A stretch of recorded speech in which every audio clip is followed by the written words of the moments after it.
Sometimes the tough questions are unavoidable.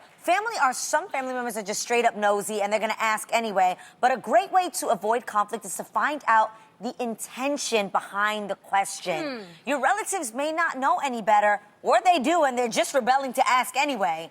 So what you wanna do is you wanna make sure that they may, that they're not pushing your buttons and that they actually may simply just wanna try to connect with you. So try being direct and address their intentions. For instance, if Uncle Eddie asks, "You got a boyfriend yet?" what you're gonna do is hit him back with, "Uncle Eddie, are you worried that I might be lonely?" That's sweet. Or, see that? Exactly. that's Changes the whole direction of the conversation. Yeah. Or if your mama says, "How's that job search going?"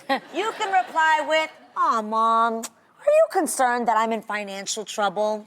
See? Now, this is the difference. The nosy ones will likely change the subject quickly because they don't really care. They're just nosy. But the ones that truly care, this method can actually help open an honest dialogue about the real reason the conversation is happening in the first place. That way, you don't have to tell them across the table to what? Mind your business! Okay. It can be tough not to get defensive when people are snooping into your life. I know it. I've said at this table. But getting defensive could open up a whole nother can of worms and make a conversation even more awkward, or worse, turn an impolite question into a full-blown fight at the dinner table. So if your family is not taking the hint with the previous tips, it's time to put your foot down.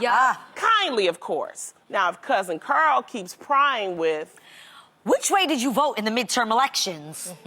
and you don't share the same sensibilities at the polls, just call it out. "Cousin Carl, you may not be aware, but the question is making me uncomfortable. Now, you're entitled to ask, but let's talk about a topic we can both enjoy." This is a more direct approach, but it doesn't leave room for them to push back. And you avoid having to say, "What? Mind your business!" Exactly. This is good.